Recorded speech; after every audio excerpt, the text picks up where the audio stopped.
नमस्कार, आदाब। मैं आप सभी का होस्ट एंड दोस्त कुमार अमित आप सभी के साथ एक बार फिर से रूबरू हूँ आप सभी के लिए एक और अमेजिंग सेशन लेके। जैसा कि आप सभी को पता है, हम लोगों ने बीबीए, बीकॉम और बीकॉम ऑनर्स का एक कंबाइंड सब्जेक्ट होता है जिसको कहते हैं आप लोग फाइनेंशियल अकाउंटिंग, उसको शुरू कर रखा है।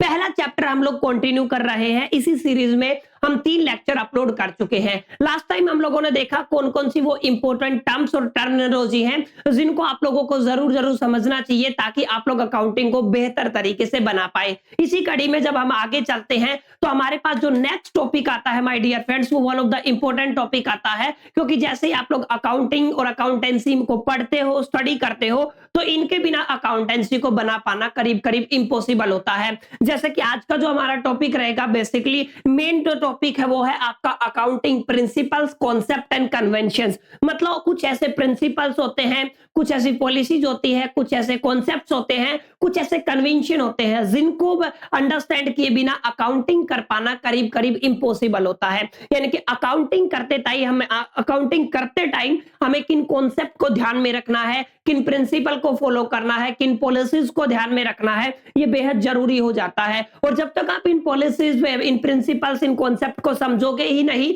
आप लोग अकाउंटिंग नहीं कर पाओगे। दैट्स व्हाई आपके यहाँ पे ये टॉपिक डाला गया है और इसमें और बहुत सारे सब टॉपिक्स हैं जिनको हम वन बाय वन करके अंडरस्टैंड करने वाले हैं। तो विदाउट वेस्टिंग द टाइम चलिए शुरू करते हैं। देखो, इसमें अगर आप लोग इस चैप्टर में सबसे पहले घुसते हो ना, तो एक बेहतर सा शब्द आता है जिसको बोलते हो आप लोग गैप। अब स्पेलिंग यहाँ पे GAAP है, ध्यान से समझ लीजिए। यहाँ पे जो इसकी स्पेलिंग है वो क्या है, GAAP, जिसका फुल फॉर्म होता है जर्नली एक्सेप्टेड अकाउंटिंग प्रिंसिपल्स। मतलब क्या है, गैप का फुल फॉर्म हो गया जर्नली एक्सेप्टेड अकाउंटिंग प्रिंसिपल्स। अब इसमें क्या होता है, ध्यान से देखिए। अकाउंटिंग करते टाइम कुछ प्रिंसिपल्स को आपको फॉलो करना पड़ता है। जितने भी प्रिंसिपल्स है उनका कलेक्शन आपको किधर मिलेगा, आपको गैप के अंदर मिलेगा। बहुत सारी ऐसी पॉलिसीज है जिनका इस्तेमाल हम लोग बेसिकली अकाउंटिंग करते टाइम करते हैं, तो उनका कलेक्शन आपको कहां पे मिलेगा, उनका कलेक्शन भी आपको गैप में मिलेगा। बहुत सारे कॉन्सेप्ट है जिनका इस्तेमाल हम लोग अकाउंटिंग करते टाइम करते हैं, तो वो सब भी आपको कहां पे मिलेंगे, वो भी आपको गैप के यहाँ पे मिलेंगे।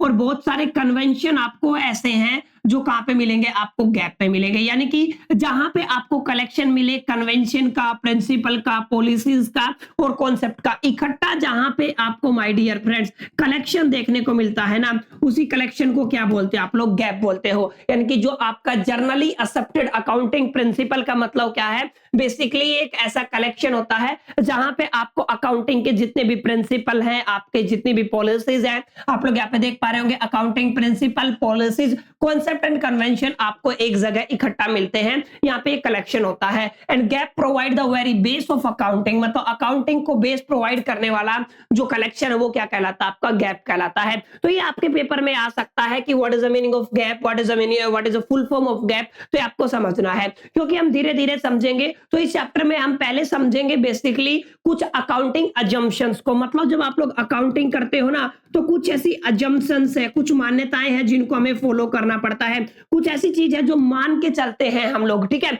तो उन अजम्पशन को हम लोग समझने वाले हैं। सबसे पहला टॉपिक यहाँ पे आपका गैप था। गैप के बाद आपको पढ़ना है जो आपकी अकाउंटिंग अजम्पशन है। तो देखिए, अकाउंटिंग अजम्पशन जब आप लोग पढ़ते हो ना, फंडामेंटल अकाउंटिंग अजम्पशन, तो इसको याद करने का एक फॉर्मूला होता है। वैसे तो 2 3 4 ही है आपके सिलेबस में, जितने भी आपके क्या है अकाउंटिंग अजम्पशन है। अब अकाउंटिंग अजम्पशन के केस में जब आप लोग देखते हो ना, तो एक फॉर्मूला मैं आपको कंसीडर करता हूं, देखिए, जिसको बोलते हैं आप लोग कैग, CAG। इस फॉर्मूले का इस्तेमाल आप लोग अकाउंटिंग प्रिंसिपल को एक्सप्लेन करने के लिए कर सकते हो। अब यहाँ पे समझिए, CAG अपने आप में एक इंडिविजुअल वर्ड को रिप्रेजेंट करता है। जैसे C का अगर मैं बात करूं, तो यहाँ पे बिजनेस के केस में C का मतलब होगा माय डियर फ्रेंड्स, पहला जो C आपको रिप्रेजेंट करेगा वो कंसिस्टेंसी को करेगा। मतलब आपका पहला C किसको रिप्रेजेंट कर रहा है, कंसिस्टेंसी को। और दूसरा जो कर रहा है उसको कहते हो आप लोग एक्रूअल बेसिस। हम लोग आगे जाके पढ़ेंगे, एक्रूअल बेस का हम लोग इस्तेमाल करते हैं। और आगे आपका G है, वो आपका बेसिकली गोइंग कंसर्न होता है। G किसको रिप्रेजेंट करता है, बेसिकली गोइंग कंसर्न। तो ये जितने भी नाम मैंने बताए ना, ये रिप्रेजेंट करते हैं एक तरीके से किसको, बेसिकली आप लोग कह समझ सकते हो जितने भी आपके अकाउंटिंग अजम्पशन है। तो 3 अकाउंटिंग अजम्पशन है जिसको आप लोग कैग फॉर्मूले से याद कर सकते हो। पहला क्या है, कंसिस्टेंसी, दूसरा क्या है एक्रूअल बेस, और तीसरा क्या है गोइंग कंसर्न। अब इनको वन बाय वन करके हम लोग समझने वाले हैं। जैसा कंसिस्टेंसी का क्या मतलब होता है? कंसिस्टेंसी का मतलब जो भी अजम्पशन के केस में जो भी पॉलिसीज को एक बार हम लोगों ने कंसिस्टेंसी फॉलो कर लिया, एक बार सेलेक्ट करके किसी भी पॉलिसी को मैंने फॉलो करना स्टार्ट किया, तो ये मान के चलते हैं कि उस बिजनेस में उसको ईयर दर ईयर आपको फॉलो किया जाएगा। इसी को बोलते हैं आप लोग कंसिस्टेंसी। यही डेफिनेशन आप लोग यहाँ पे देख पा रहे होंगे ध्यान से कि what is the meaning of consistency assumption. As per this assumption accounting practices once selected, ध्यान से समझिए, जितनी भी अकाउंटिंग प्रैक्टिसेस हैं उनको अगर एक बार सेलेक्ट कर लेते हैं और अप्लाइड कर लेते हैं, they should be followed applied consistently year after year, मतलब साल दर साल हम उन्हीं को फॉलो करते जाते हैं। अभी ऐसा करना चाहिए क्योंकि अकाउंटिंग के लिहाज से एक्यूरेसी को रिप्रेजेंट करता है।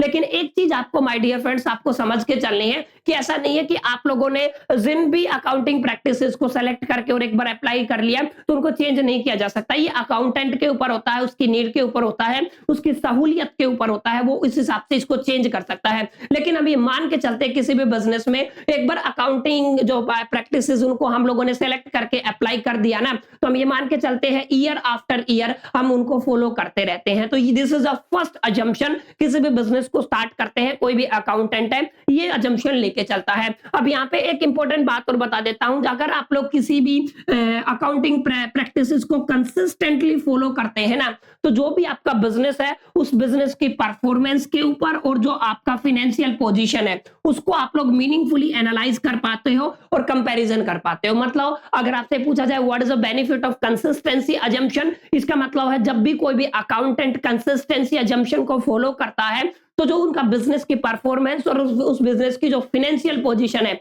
उसको डीपली मीनिंगफुली एनालाइज कर पाना और कंपैरिजन कर पाना आसान हो जाता है। दैट्स व्हाई जो आपके ये जो आपका कंसिस्टेंसी अजम्पशन है ये इंपॉर्टेंट हो जाता है। एक बात और यहाँ पे आपको जो समझने वाली है माय डियर फ्रेंड्स, यहाँ पे एक क्वेश्चन आपसे पूछा जा सकता है आपके एग्जामिनेशन में कि जो आपकी कंसिस्टेंसी अजम्पशन है उसका इंप्लीकेशन बताओ या फिर रेलिवेंस बताओ कि क्या रेलिवेंस है जो आप लोग ये कंसिस्टेंसी अजम्पशन को फॉलो करते हो। तो यहाँ पे ध्यान रखिए, अगर कंसिस्टेंसी को अगर आप लोग फॉलो करते हो तो ये हेल्प करती है मैनेजमेंट एंड जो स्टेक होल्डर है ना, उसमें फाइनेंशियल इंफॉर्मेशन में जो decision making by comparing the current year financial information and the information of the previous year. मतलब अब ध्यान से समझिए, अगर आप लोगों को कंपैरिजन करना है आपकी जो फर्म है आपका जो बिजनेस है इस साल का लास्ट साल के साथ और डिसीजन बनाना है कोई भी, तो जितने भी स्टेक होल्डर और मैनेजमेंट वाले लोग हैं वो कहां से डिसीजन बना पाएंगे, वो इसी का इस्तेमाल करके, इसी अजम्पशन का इस्तेमाल करके क्या करेंगे, डिसीजन बना पाते हैं। तो इसको बोल सकते हो this is the very important and relevance of this particular type of the assumption. तो आपको ये बेहद जरूरी हो जाता है कि इस अजम्पशन को अच्छे से बनाना। तो पहली अजम्पशन थी जिसको बोलते हैं आप लोग कंसिस्टेंसी। यस, सेकंड जो अजम्पशन है वो क्या है, आपकी सेकंड अजम्पशन है accrual assumption. This is the very important assumption. अब ध्यान से समझना, एक्रूअल अजम्पशन का मतलब क्या होता है। एक्रूअल अजम्पशन क्या कहती है, एक्रूअल अजम्पशन कहती है कि मान लो आपके बिजनेस में कोई भी आपका ट्रांजैक्शन हुआ या कोई भी इवेंट हुआ, ठीक है, तो आपको उसको तब रिकॉर्ड करना है वो जब हुआ, जिस डेट पे हुआ, न कि उसकी पेमेंट कब हुई। अब एग्जांपल से समझते हैं, लेट अस कंसीडर आपका 1 जैन को आप लोगों ने एक प्रोडक्ट सेल किया, ठीक है, 1 जैन को मैंने एक प्रोडक्ट क्या किया, सेल किया, लेकिन जो इसको सेल किया है ना इसका जो अमाउंट है वो मेरे को 2 मंथ बाद आएगा, ठीक है। तो अब आपके पास 2 ऑप्शन है कि इस ट्रांजैक्शन को जब आपके पास पैसा है तब रिकॉर्ड करें या केवल 1 जनवरी को रिकॉर्ड करें। तो जो आपका एक्रूअल अजम्पशन है ना वो क्या कहता है, जब आपका ये इवेंट हुआ है उसको तभी रिकॉर्ड करना है, इससे हमें कोई मतलब नहीं है कि इसका पैसा कब आया है। That is a very important. तो यही आपका क्या कहता है, एक्रूअल अजम्पशन कहता है। अब एक्रूअल अजम्पशन देखो, all revenue and related expense are recorded or recognized as when they are earned or incurred irrespective of whether the cash or cash equivalent are received or a payment is made at the time of the transaction or in the future date। हमें इस चीज से कोई मतलब नहीं है, इसका जो ट्रांजैक्शन है कैश में हुआ, कैश इक्विवेलेंट में हुआ, उसी डेट को हुआ या फ्यूचर में हुआ, जिस डेट को आपका ये एक तरीके से इवेंट हुआ, या जिस डेट को ये रेवेन्यू या जो भी आपका एक्सपेंस है ये होता है, उसी डेट में हमें इसको क्या करना पड़ता है, रिकॉर्ड करना पड़ता है। This is the accrual base, जिसको बोलते हो एक्रूअल अजम्पशन कहते हैं, ठीक है। एक और होता है कैश अजम्पशन, वहां पे जब पेमेंट आ जाती है तब उसको कंसिडर किया जाता है। खैर वो आपके अभी नहीं है, तो आगे आएगा तो हम डिस्कशन करेंगे। अभी के लिए आप लोग सिर्फ समझे एक्रूअल अजम्पशन का मतलब क्या होता है, ये सिंपल लैंग्वेज से आप लोग समझ लीजिए। अब यहाँ पे भी आपसे पूछा जा सकता है एक्रूअल अजम्पशन का रेलिवेंस क्या है। तो एक्रूअल अजम्पशन का रेलिवेंस यही है कि आपके जितने भी रेवेन्यू और एक्सपेंस है उनका एक सिस्टमैटिक रिकॉर्ड मेंटेन हो पाता है ईयर दर ईयर, यानी कि अकाउंटिंग पीरियड के दरमियान। तो यहाँ पे देखिए earning of revenue and the consumption of resources, दो चीजें हैं, earning of revenue and consumption of resources can be. चलिए अब समझते हैं अपने लास्ट अजम्पशन को, जो कि था आपका जी, कैग में CAG। तीसरा जो अजम्पशन था वो क्या था, CAG, कैग था। तो यहाँ पे देखिए गोइंग कंसर्न अजम्पशन है। गोइंग कंसर्न अजम्पशन का मतलब क्या होता है कि जब कोई भी बिजनेस को स्टार्ट किया जाता है, कोई भी फर्म स्टार्ट होती है, तो ये मान के चलते हैं कि आपका जो बिजनेस है ये ईयर दर ईयर चलता रहेगा। हम ऐसा नहीं मान सकते कि हमें इसको टेक डाउन करना पड़ेगा।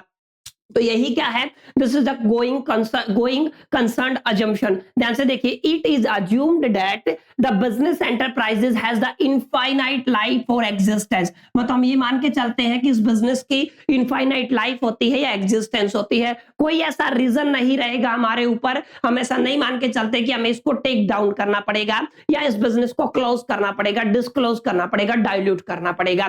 तो ये तीन अजम्पशन है जिनको आप लोग कैग फॉर्मूले से याद कर सकते हो।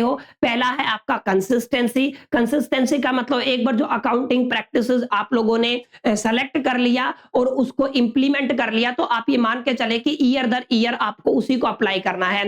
सेकंड आपका ए था एक्रूअल अजम्पशन। एक्रूअल अजम्पशन का मतलब हमें जो भी आपका रेवेन्यू एक्सपेंस को उसी के टाइम पर रिकॉर्ड करना है। इससे हमें कोई मतलब नहीं है कि उसकी पेमेंट कब आ रही है, कैश में आ रही है, कैश में नहीं आ रही, फ्यूचर में आ रही है, उसी टाइम पे होगी है। This is accrual base. और तीसरा अजम्पशन क्या कहलाता है माय डियर फ्रेंड, जिसको आप लोग बोलते हैं गोइंग कंसर्न। बिजनेस को हम लोग इनफाइनाइट लाइफ लेके चलते हैं, उसकी एग्जिस्टेंस इनफाइनाइट लेके चलते हैं। हम ऐसा कभी नहीं समझते कि एग्जैक्टली इसको हमें टेक डाउन करना पड़ेगा या इसको बंद करना पड़ेगा। अब यहाँ पे आपसे ये भी पूछा जा सकता है इसकी रेलिवेंस क्या है, किसकी रेलिवेंस, जिसको बोला आप लोगों ने गोइंग कंसर्न आपका अजम्पशन। अब यहाँ पे तीन रेलिवेंस यहाँ पे देखिए, ये डिफरेंशिएट कर पाता है कैपिटल एक्सपेंडिचर को और रेवेन्यू एक्सपेंडिचर से। ये पहला आपका क्या रहने वाला है यहाँ पे, इसका एडवांटेज या इंप्लीमेंटेशन रहने वाला, classification of both assets and liability into the current and non current based on the assumption and the definition of operating cycle, ये इसका सेकंड रेलेवेंस है। थर्ड है depreciation is charged on the property plant and the equipment fixed asset